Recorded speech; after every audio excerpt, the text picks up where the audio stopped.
Oh, Senhor Jesus. Amém. Amém. Senhor Jesus. Graças a Deus. Aleluia.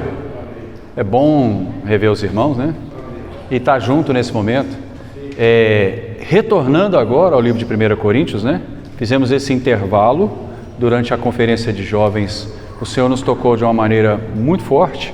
E aí nós tivemos o mesmo sentimento, né? Unanimemente, em trazer esse tema da conferência para a gente poder ruminar nos 3 últimos fins de semana, né? Que foi sobre o tema Agora os meus olhos te veem, e principalmente baseado no livro de Jó. E aí, quando eu entrei aqui no capítulo 13 de 1 Coríntios, a gente tendo comunhão, elaborando essa palavra, a gente vê que há uma conexão, né? Porque esse capítulo, ele fala do amor. Eu creio que em toda a Bíblia, se você olhar não só no meio de toda a cristandade, mas de uma maneira geral, todas as pessoas admiram esse capítulo. Virou até música de banda de rock, né? Por que isso? Porque a forma poética do amor, ela é sobrenatural, ela vai além da nossa capacidade e ela encanta as pessoas. Mas esse lado poético, essa veia poética que o autor pode ter tido nesse momento, ainda é insuficiente para nos levar ao que chegamos a esse tema, né? Que é... será que o irmão consegue tirar aqui para mim, para chegar no tema aqui? Só. Por favor. Obrigado. A vida do corpo vivida em amor. Aqui, quando a gente entra em 1 Coríntios, relacionando a essa questão dos olhos, vem porque o amor aqui é ágape. E ágape é o próprio Deus. 1 João 4,8 fala que Deus é amor. Aquele que não ama não conhece a Deus, pois Deus é amor. Então o ágape aqui é amor. E aqui fala, especialmente no versículo 12, 1 Coríntios capítulo 13, versículo 12, fala que nós vemos hoje obscuramente. Naquela época o espelho não era como os espelhos que nós temos hoje, né? Nítido, claro, era translúcido, era embaçado, não era, você não via claramente. Então aqui essa figura do espelho é uma figura de uma visão obscura, opaca, embaçada. Mas fala que um dia nós veremos face a face.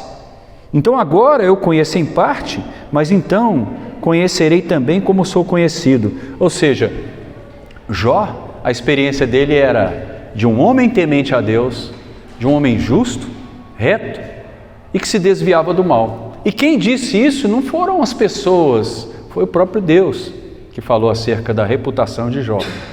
No entanto, com toda a sabedoria dele, vinha gente de todas as partes da terra para visitar Jó, porque ficavam impressionadas com a reputação ilibada que ele tinha, a devoção dele a Deus, mas ainda assim ele nunca tinha tido uma experiência face a face com Deus. Somente no final do livro ele diz: agora os meus olhos te veem. Então, quando nós chegamos nessa questão aqui de 1 Coríntios 13, nós ainda estamos dentro de 3 capítulos, que é o capítulo 12, 13 e 14, que vão tratar acerca do corpo de Cristo. Aliás, desde o capítulo 10 o Senhor já começa a sinalizar quando ele fala da mesa. E no capítulo 11 ele fala que dentro do corpo tem os escolhidos, que até mesmo precisa haver partidos entre nós para que os aprovados sejam manifestos. Então agora, quando entra no capítulo 13, ele mostra que os dons são para o corpo, mas há um caminho para poder trilhar na vida da igreja, na vida do corpo, que é a base, é a pavimentação. Assim como você precisa, nosso piloto aqui sabe, quanto melhor for o asfalto, quanto mais bem pavimentado, melhor vai ser a decolagem e o pouso, né? Se não tiver uma boa pista, a decolagem pode ficar comprometida, né? Então, o Senhor nos deu um caminho. Então, quando ele termina o capítulo 12, ele fala: e eu passo a mostrar-vos um caminho sobremodo excelente, ainda um caminho sobremodo excelente. Então, nós vamos atentar, o que o Senhor quer nos mostrar em 1 Coríntios 13? O Senhor quer nos mostrar um caminho. Podemos dizer que esse caminho é o próprio Senhor. Eu sou o caminho, a verdade e a vida, né? Por quê? Porque a expressão do amor é Cristo vindo à terra para morrer por nós. Amém. Romanos 8 chega a dizer que fora de Cristo nós não temos nada, mas em Cristo nós somos o quê? mais que vencedores.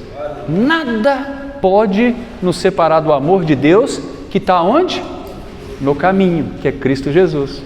Então agora o apóstolo Paulo, inspirado pelo Espírito Santo, quer nos mostrar um caminho ainda sobremodo excelente. E aí os 3 primeiros versículos, eles tratam de um assunto interessante, né? Aqui, o que é o amor aqui é uma mostra do que é uma obra com Deus e uma obra sem Deus. Os primeiros 3 versículos de 1 Coríntios 13 estão falando de coisas que nós podemos fazer. O que eu posso fazer? Ainda que eu fale as línguas dos homens e dos anjos, posso falar. Se não tiver amor, serei como o chimbal da bateria, né? Um sino, serei como símbolo. Versículo 2, ainda que eu tenha o dom de profetizar e conheça todos os mistérios e toda a ciência, ainda que eu tenha tamanha fé a ponto de transportar os montes, se não tiver amor, nada serei. E ainda que eu distribua todos os meus bens entre os pobres, e ainda que eu entregue o meu próprio corpo para ser queimado, ou ainda que eu entregue o meu próprio corpo à glória, às chamas do orgulho, né? Se não tiver amor, nada disso me aproveitará. Então esses primeiros 3 versículos estão mostrando uma questão da obra. E aí, os coríntios, eles tinham uma característica muito peculiar, né? Eram imaturos, eram divisivos, eram mesquinhos. Tudo isso que a gente viu até agora mostrava as características de uma igreja cheia de problemas, que não é muito diferente do que a gente vive, né? Porque quando nós nos relacionamos com as pessoas, nós temos problemas, inevitavelmente, né? Um dia eu peço emprestado, aí não consigo devolver, outro dia eu piso no calo de alguém, um dia alguém fala alguma coisa de mim, eu fico sabendo por terceiro. A vida da igreja é repleta de um viver de muita intensidade. E a maneira de nós convivermos, ela tem 2 caminhos. Um é o meu jeito, que eu acho que é bom, e o outro é um caminho sobremodo excelente, que é o amor, que é o ágape, que é Deus mesmo. Eu vou até tomar o que eu particularmente considero como a igreja mais exemplar de todas no quesito de obra. Acho que não tem outra igual. Igreja em Éfeso. Vamos pegar Éfeso, acho que foi a igreja mais citada no Novo Testamento. Por quê? Você tem uma carta aos Efésios e os grandes mestres cristãos de todos os tempos, eles consideram o que tem de mais elevado de revelação, o pico da revelação divina. A economia neotestamentária está tudo ali nos Efésios. Até porque os Efésios mostram como o Deus triuno se dispensa, depois mostra os materiais para a edificação dele e que ele é capaz de transformar lixo, né? Pegar materiais, né? Como dizia o profeta no Antigo Testamento, né? Zacarias fala que nós somos um tição tirado do fogo, né? O Senhor nos tirou do império das trevas, nos transporta para o reino do Filho amado. Nós que éramos barro, um verme, Ele nos transforma em pedras que vivem, e agora na Nova Jerusalém chega a ser pedras preciosas. O Espírito Santo, por meio do amor incondicional de Deus, por meio de um amor repleto de misericórdia, é capaz de transformar um vaso inútil, que desonrava, em um vaso útil para a honra. A história de Filemão não é essa? Ele tinha um servo que era inútil, e fugiu porque roubou, mas aí ele ganha um novo nome quando se converte e coopera com Paulo preso em Roma, e aí ele se torna útil. Aí Paulo fala assim, estou enviando o meu coração, receba-o de volta. Como é que você vai receber uma pessoa que te roubou, que era um servo imprestável e agora se torna útil? O amor é capaz de transformar. Então aqui, tomando esse exemplo como base, a carta aos Efésios, embora tenha toda essa grandiosidade de revelação, ela termina de uma maneira muito estranha. O último versículo de Efésios, Efésios capítulo 6. Vamos lá para o último versículo, como é que termina? Capítulo 6, versículo 24. A graça seja com todos os que amam sinceramente a nosso Senhor Jesus Cristo. Uai, mas eles receberam tanta coisa boa, receberam um legado. Puxa, eles tinham muito, mas não tinham tudo. Será que nós conhecemos algo assim, né? Nós temos o pico da revelação divina. Então, os efésios tinham isso, mas no meio deles tinham os que amavam de maneira pura, íntegra e genuína, mas tinham também aqueles que amavam de maneira insincera e impura e não real. Que mais? Pega o capítulo 19 de Atos e o capítulo 20, leia com calma. Paulo gastou 3 anos na cidade de Éfeso. Começou na sinagoga, passou 2 anos na escola de Tirano, discorrendo diariamente, imagina, 730 dias, falando todos os dias, e era Paulo, hein? Não era qualquer um que estava ali fazendo conferências diárias. Aí, os capítulos 19, especialmente o 19, fala que durante 2 anos ele conseguiu evangelizar toda a Ásia. Naquela época era a Ásia Menor, né, que hoje é a Turquia. Mas ali, por exemplo, ele gerou um grande cooperador chamado Epáfras, que cuidava de 3 cidades. Paulo nunca pisou, nunca botou os pés em Colossos. No entanto, é uma igreja citada no Novo Testamento, cujo presbítero chama-se Filemon. O filho dele, Arquipo, também era presbítero lá. Essa igreja era cuidada por Epáfras. Aí tinha uma igreja 20 quilômetros mais ou menos de distância chamada Hierápolis, tinha outra um pouquinho mais longe chamada Laodiceia. Inclusive a carta de Colossos era para ser lida em Laodiceia. Então isso tudo foi gerado ali. Todos os da Ásia ouviram na cidade de Éfeso o evangelho elevado que Paulo pregou. Então a igreja em Éfeso era uma referência, um centro de obra. Aí quando você vai para Apocalipse, ou para as cartas de Paulo a Timóteo, 2 cartas de Paulo endereçadas a quem? A Éfeso.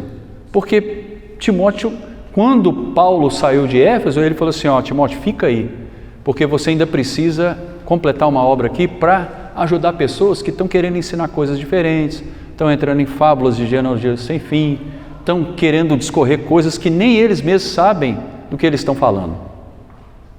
Mas eu preciso te dizer uma coisa, quer ver? Olha 1 Coríntios capítulo 1, que interessante.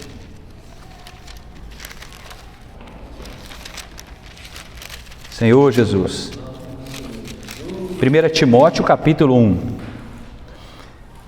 versículo 3 em diante, fala assim: quando eu estava de viagem rumo da Macedônia, te roguei que permanecesse ainda em Éfeso para admoestar a certas pessoas a fim de que não ensinem outra doutrina, ou outro ensinamento, né?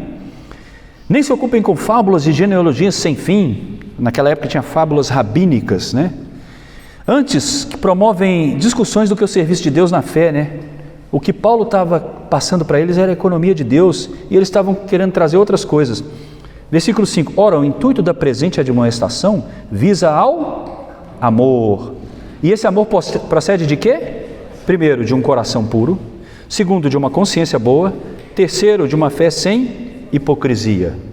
Então, eu preciso de um coração puro. Quando eu sirvo os irmãos, o que está no meu coração?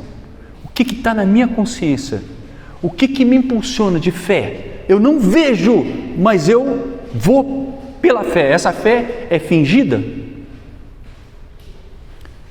Olha o capítulo 1 de 2 Timóteo.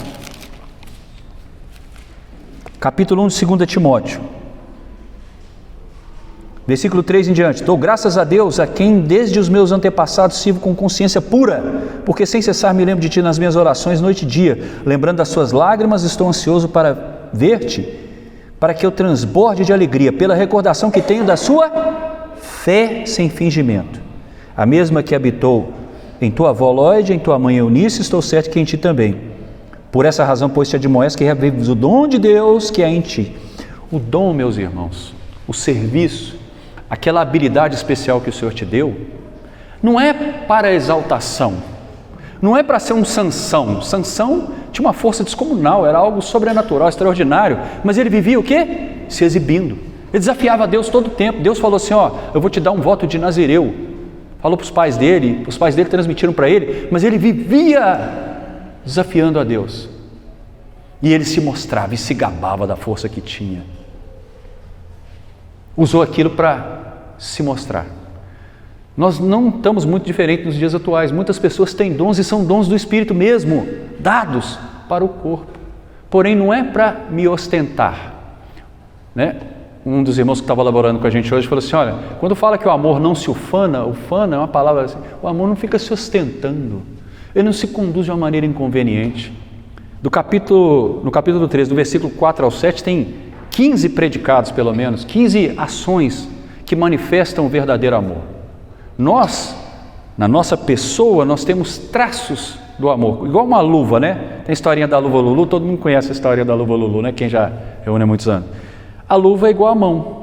No entanto, ela não tem vida em si mesma, não tem forma nem expressão enquanto a mão não entrar e preencher.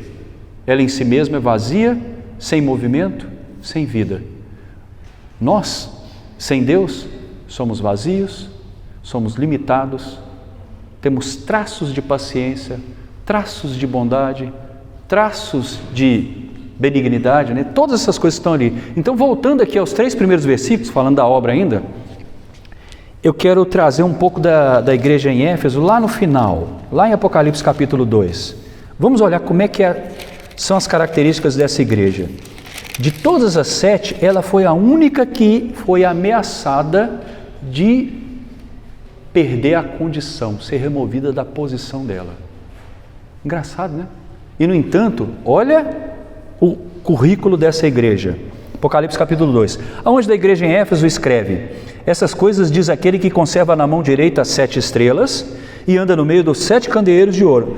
Cada identificação do Senhor é bem peculiar para cada condição de cada igreja. Então, se o Senhor se mostrou como aquele que anda no meio dos candeeiros, ele falou assim: olha, eu estou de olho naquilo que vocês estão fazendo. Sabe por quê, irmãos? Igreja, você pode falar, eu sou da A, B, C, restauração, livre stream, maturidade, sei lá, o que, pode falar o que você quiser. Deus está olhando para a terra, a igreja é dele. Ele se tornou um homem e disse: eu edificarei a minha igreja. Nós fazemos um monte de coisa, e até mesmo queremos dizer quem nós somos. Mas o que é melhor? É Deus falar assim, você é isso? Ou eu dizer assim, eu sou isso? E depois Deus falar para você, não, você é mentiroso, você não é nada disso não. Inclusive os efésios sabiam reconhecer aqueles que se diziam apóstolos e não são. Olha só, primeiro item, versículo 2 de Apocalipse 2. Conheço as tuas obras. A palavra conheço aqui, no grego, ela tem um sentido de estou de olho, estou examinando, estou vendo, para aprovar ou reprovar. Assim como em Mateus 7, né? Fizeram muitas coisas em nome do Senhor, mas será que o Senhor os aprovava?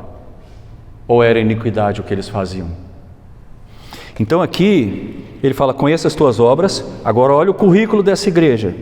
Tanto o teu labor, como a tua perseverança, e que não pode suportar os homens maus, e que puseste à prova os que a si mesmos se declaram apóstolos e não são, e os achastes mentirosos, e tens perseverança, e suportaste prova por causa do meu nome, e não te deixaste esmorecer. Que igreja, hein? Irrepreensível, irrepreensível.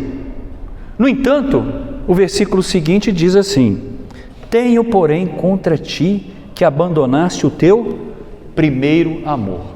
O primeiro aqui é na escala de valores, né? Eu, por exemplo, o Daniel, meu amigo ali, ele gosta muito de futebol, então tudo for relacionado a futebol vai ocupar um lugar especial, né? Ele gosta do Atlético, eu gosto do Cruzeiro, então para mim o Cruzeiro está aqui, para ele é aqui, assim. Nós dedicamos tempo para tudo aquilo que nós apreciamos, mas aqui é uma questão que vai mais além. O amor aqui que o Senhor roga é o amor genuíno, que procede de consciência boa, de fé sem hipocrisia, não pode ter fingimento, de coração puro, porque eles faziam todas essas coisas. Sabe, irmãos, quando essa visão original que o Senhor nos deu, ver a igreja, né, a vida da igreja, o corpo, né, isso me impressionou muito quando eu vi isso. Tinha duas coisas que me deixavam maravilhados. Primeiro, a profundidade na revelação das Escrituras Sagradas. Eu nunca vi nada igual, não tem. Aonde que tem isso? Não tem. Embora não tem tudo, mas tem muito. Ninguém tem igual, mas tem coisas que nós ainda precisamos, temos que reconhecer isso, né? E o amor entre os irmãos, especialmente no passado, onde a gente era mais simples, o amor entre os irmãos me encantava. Mas aí você vai descobrindo as cúpulas, as lideranças, e vendo que há alguns interesses obscuros. Os efésios, eles perderam a essência do serviço a Deus. A vida do corpo, volta o título, por favor. A vida do corpo, ela só pode ser vivida nessa condição aqui, ó. Fora dela é impossível. Porque, conforme o Evangelho de João, capítulo 15, diz assim: porque sem mim nada podeis fazer. Então, o que me impulsiona, o que me qualifica, o que me move, qual que é o meu combustível, qual que é a minha força motriz? É porque eu tenho muitos anos e aprendi a fazer? É porque eu sei reconhecer as coisas? Eu sei reconhecer quem são aqueles que dizem, mas são mentirosos? Eu tenho labor, eu tenho perseverança? Se não tiver amor, nada disso me aproveitará. Se não tiver amor, nada serei. Se não tiver amor, vai ser igual um som de um sino. Entende? Então a obra, os dons, são para o corpo, mas são especialmente aceitos pelo Senhor quando eles estão calçados, quando tem a base, a pista. Ele só decola se tiver essa pista, que é o amor, o caminho. Muitas vezes nós cantávamos assim: provai e vede que o Senhor é bom. Aí tem uma parte que fala assim: o amor genuíno provarás enfim. Entre os irmãos, e até hoje, se você for no meio de muitos irmãos que viram essa visão, você vai ver um amor genuíno entre irmãos. Tem sim. E nós vamos provar isso. Mas a maneira como se conduz a obra hoje, entre os irmãos, como que é isso? Será que nós queremos o nosso lugar ao sol? Nós queremos a nossa posição? Nós queremos o nosso quinhão? Nós queremos o nosso lugar de fala? Queremos a nossa fama? Queremos um reconhecimento? Aqui, o Senhor chegou a dizer que se eles não se arrependessem, o candeeiro poderia ser movido. Mas aí ele falou assim: arrepende-te e volta ao amor genuíno. Eu vou dizer assim, me permitam falar dessa maneira: arrepende-te e volta ao amor genuíno. Sabe, irmãos, aí fala no final assim: tens contudo a teu favor que odeias a obra dos nicolaítas, aqueles que dominam sobre os outros, aqueles que destroem. Então, se a nossa condição, nós conseguimos discernir entre aqueles que lideram alguma coisa, quem são os genuínos? Eu preciso exercitar meu espírito. Eu preciso me voltar para o Senhor. E eu mesmo, quando sirvo os irmãos, qual que é a minha motivação? No meu caráter, o que está sendo forjado? O que está sendo formado em mim? Quando eu me disponho para servir os irmãos, qual que é a minha intenção? O que eu espero receber em troca? Amor é algo que está muito além. Voltando lá para 1 Coríntios 13, dos versículos 4 a 7, são 15 itens: paciência, benignidade, não arder em ciúmes, não se ufana, não se soberbece. 5, vamos mais 5. Não se conduz inconvenientemente, não procura os seus interesses, não se exaspera, não se ressente do mal, não se alegra com a injustiça. Mais 5, 10. Regozija-se com a verdade, tudo crê, tudo sofre, tudo espera, tudo suporta. 15 situações. Eu já perdi no primeiro. O amor é paciente, já perdi no primeiro. 40 anos de casado, estou fazendo agora, até hoje, né? Se você for lá em casa ver eu com ela vai te falar um monte de defeito. Irmãos, eu estou aqui, eu tenho um monte de defeito. Eu estou num processo igual a cada um de nós, sendo aperfeiçoado. O Senhor está querendo nos aperfeiçoar. Hoje o que nós fazemos é parte. Olha o que fala o versículo 8. Porque em parte conhecemos e em parte aperfeiçoamos. Eu não tenho toda a revelação divina. Eu não tenho, irmãos. Eu preciso da Natiele. Eu preciso do Silas. Eu preciso da Valéria. Eu preciso da Alice. Mesmo que ela trabalhe em 3 empregos, mas uma hora tem que sobrar um tempinho lá para ela desfrutar o Senhor e me dar a porção dela.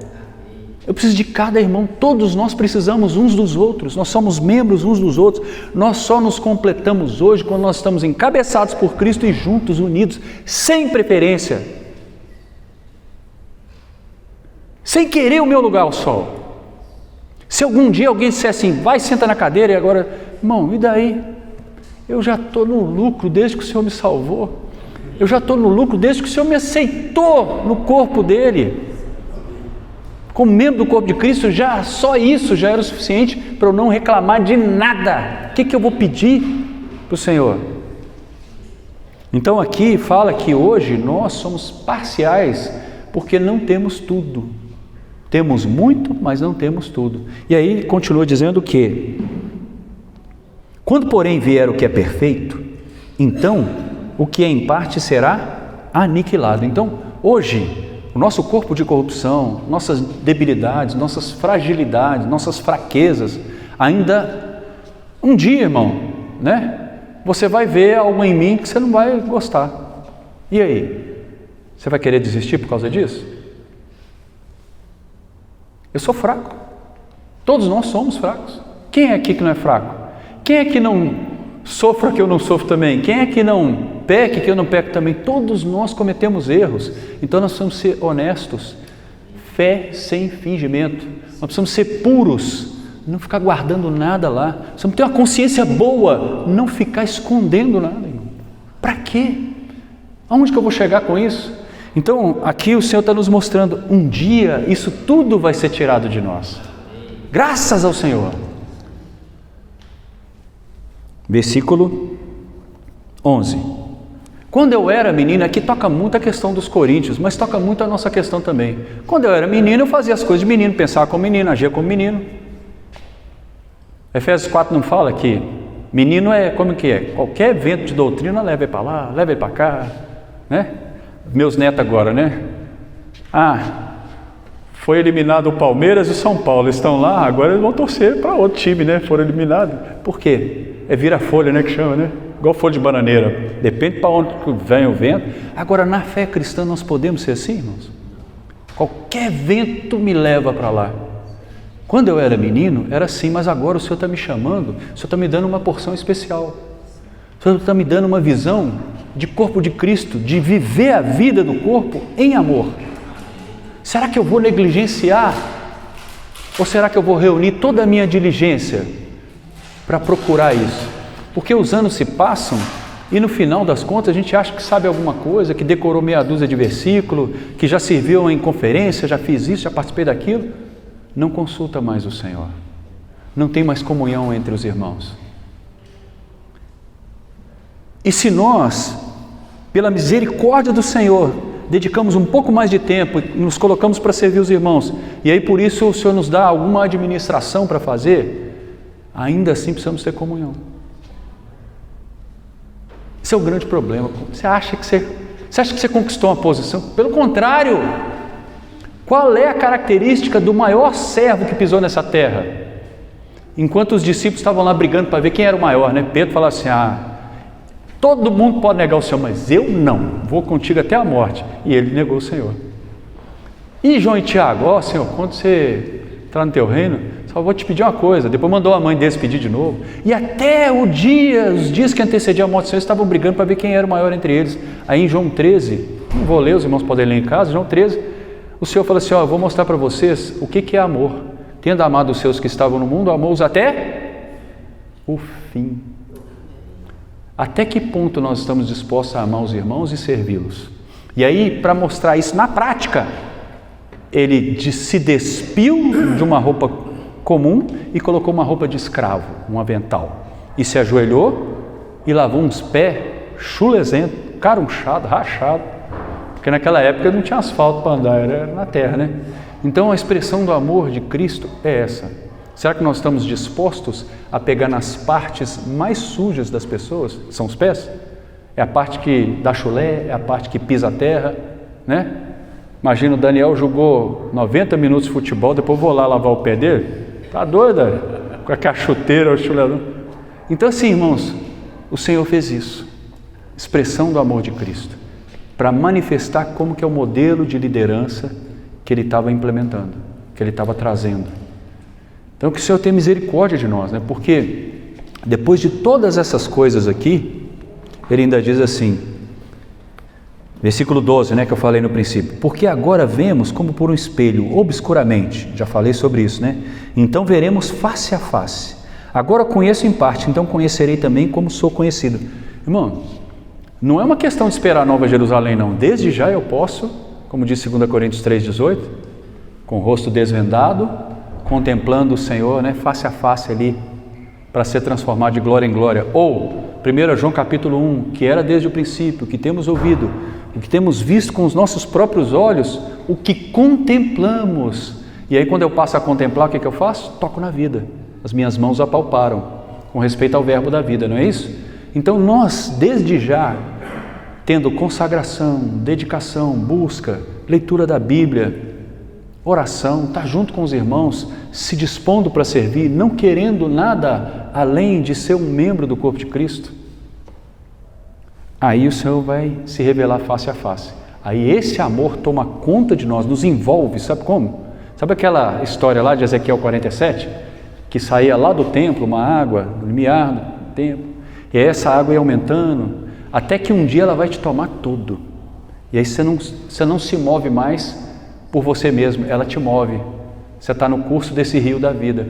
E aí nesse curso você serve os irmãos de uma maneira orgânica, sincera e real, genuína. Senhor Jesus, eu vou parar minha fala por aqui, para que os irmãos tenham mais tempo para compartilhar, amém?